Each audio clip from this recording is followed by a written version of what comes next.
1850年道光皇帝彌留之際做咗一個決定嘅。佢面前有兩個仔四仔奕寧同埋六仔奕欣奕寧呢，體弱多病嘅，才能都比較平庸但係識得喺老豆面前做戲嘅。狩獵嘅時候呢，佢話佢不忍射殺嘅獵物即係唔肯射箭，以仁孝示人啦。奕欣呢，聰明過人，處事就好果斷嘅，加埋熟悉西方嘅嗰啲事務啦。身邊聚集咗一批務實嘅能臣嘅。道光最終選擇咗奕寧啦，就係後嚟嘅咸豐皇帝啦。呢一票某種程度上呢，決定咗之後半個世紀中國嘅命運嘅。今日我想同大家做一個思想實驗。如果道光選擇咗奕欣，歷史會點走呢？清朝能否續命呢？但係更重要嘅問題唔係答案本身，而係我哋可以從呢個歷史岔路口學到啲乜嘢，用喺自己身上嘅。要理解道光呢個選擇，就要先理解道光呢個人嘅。道光係一個極度節儉、性格保守嘅皇帝啦。佢喺在位個期間呢，鴉片戰爭打輸咗，各地賠款，但係佢嘅反應唔係深刻反省，而係盡量縮小呢件事嘅影響嘅，繼續維持表面上嘅穩定。佢嘅判斷框架係傳統帝王嘅邏輯，仁孝忠厚就係好皇帝嘅標準嘅。奕寧喺狩獵嘅時候呢，不忍射殺個獵物話要以仁傳天下。道光聽到之後呢，非常之感動奕欣喺同一場狩獵裏邊呢，獵獲就最多嘅，表現出色但係道光覺得佢鋒芒太露啦。喺一個太平盛世，呢個選擇或者係講得過去嘅，但係喺一個內憂外患、國家面臨生死存亡嘅時刻，用太平年代嘅標準去選危機時代嘅領導人，本身就係一個致命嘅判斷錯誤啦。道光唔係壞人，佢只係用錯咗地圖啫。咸豐登基之後呢，清朝就進入咗最混亂嘅一段時期啦。太平天國1851年爆發啦，最鼎盛時期控制咗中國南方大片土地嘅，清朝差啲亡國添第二次鴉片戰爭，英法聯軍就打咗入北京啦，火燒圓明園添咸豐倉皇出逃熱河，再冇又翻到過北京啦。1861年就喺熱河死咗。咸豐處理危機嘅方式基本上就係兩個字：逃避。面對太平天國，佢起初係重用滿洲貴族嘅，打到一敗塗地，先至被逼起用曾國藩等漢族嘅能臣嘅。面對西方嘅列強呢，佢嘅反應係拖、係躲、係匿埋，係希望問題自己消失啦。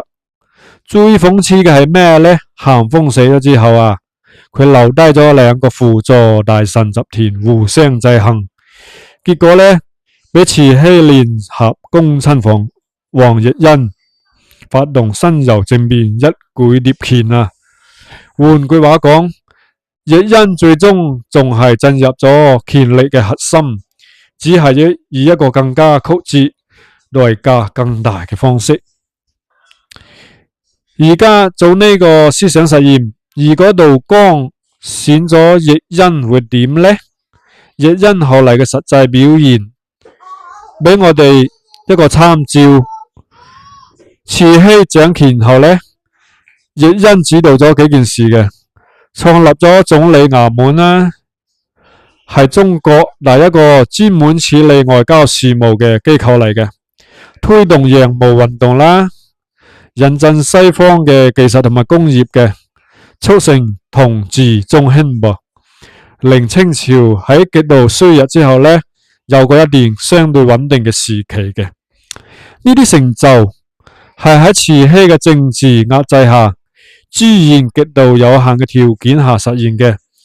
如果奕訢係皇帝，冇慈禧嘅製造，資源同埋權力都喺手，咁佢嘅施政空間會大到好多㗎噃。咁君主立憲嘅可能性係存在嘅。咁奕訢嘅務實性同埋開放性，同日本明治維新嘅推動者啊，喺氣質上係有某種相似嘅，願意引進外部制度工具嚟強化國家嘅能力嘅。日本嘅喺西方衝擊下完成咗制度轉型啊嘛，某種程度上係因為有一批奕訢呢種氣質嘅領導人喺關鍵嘅時刻做出咗正確嘅選擇啦。但係呢度要誠實咁樣講，續命唔等於係解決根本問題喎。咁清朝嘅結構性困境係真實嘅，滿漢嘅矛盾啦，官僚系統嘅腐化啦，農業帝國面對工業文明嘅系統性落後啦，呢啲問題唔係換咗一個皇帝能夠完全解決嘅。奕訢再叻再能幹，都係喺一個有根本性局限嘅系統裏邊操作嘅。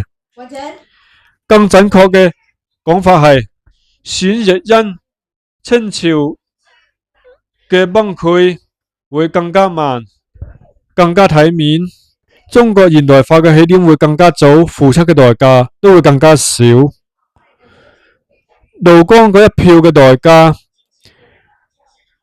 唔係清朝滅亡，清朝最終會走向終結嘅，代價係多付出咗幾十年嘅鍛煉，幾千萬人嘅生命，以及一個本嚟可以更平順嘅歷史轉型嘅。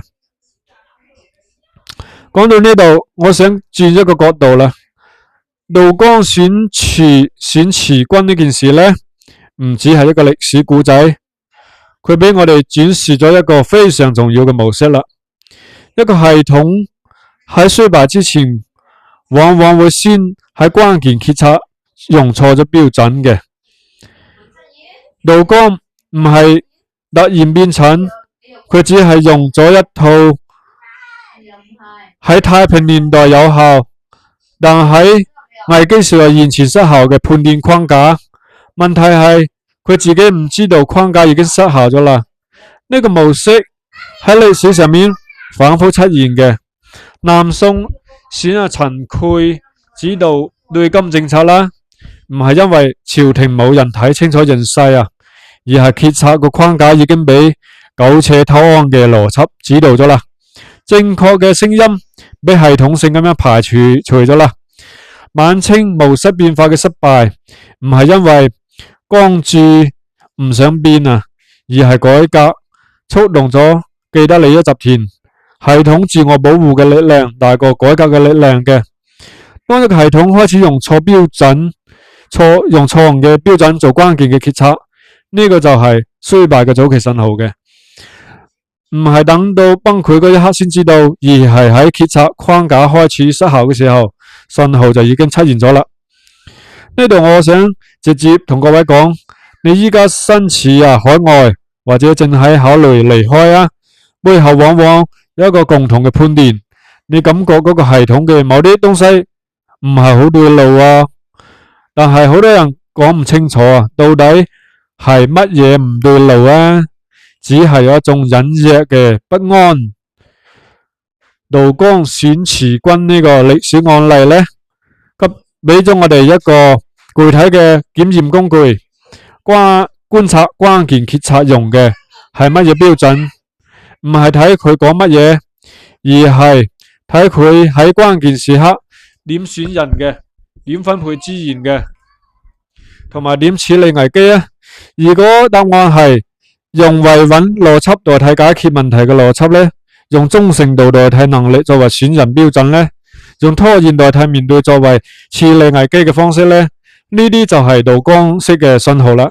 當你睇到呢啲信號反覆出現，唔需要等佢崩潰先做決定。道光嗰一票之後呢，清醒嘅人已經可以開始為自己做打算啦。對於離散華人嚟講，最有價值嘅能力唔係預測系統幾時崩潰，冇有人能夠準確咁樣預測。最有價值嘅能力係乜嘢呢？係辨認衰敗嘅早期信號，然後提前調整自己嘅位啦。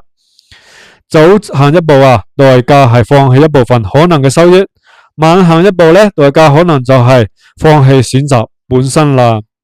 咁喺道光臨終嗰一刻，佢選擇咗一個會喊、懂得以人孝事人嘅仔，放棄咗一個真正能夠應對危機嘅仔。